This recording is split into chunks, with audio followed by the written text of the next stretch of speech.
I came from behind. I scared him, bro. He freaked out. Took office for you? Yeah, took off his. Put it here, please. Where are you from, sir?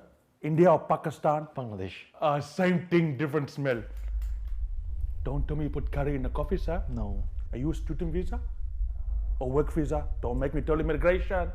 Man, how did you get a job here? You should be in a service station. Now you're moving up these days, huh? You know, if you were Indian, I was gonna sing a song for you. Watch, I'll sing it.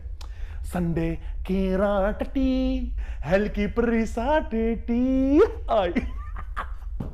Would you like anything else? 2 sugars, please, sir. Bye-bye.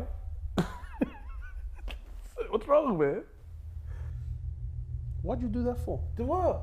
How rude was that? Relax, man. We're just having a laugh. What's wrong with you? You were very offensive. What do you mean offensive? Come on, man. I'll prove it to you. He didn't get offended. Hey, cricket boy, come here, man. Did you get offended? Oh no, that was okay. I told you, man. Relax. He didn't get offended. Brother, did you get offended? Actually, that was a bit offensive. I told you he was insulted. I thought I was having a laugh. Well, it's one thing to laugh, but it's another thing to laugh at someone else's expense. You should know better than that. Allah says in the Quran, do not insult one another and don't call each other by insulting nicknames. And that's exactly what you did. Shouldn't have better, man. The Prophet of Allah never, once in his life, did he ever mock or make fun of anyone. I'm gonna go say sorry to him, man. Yeah, I think you should.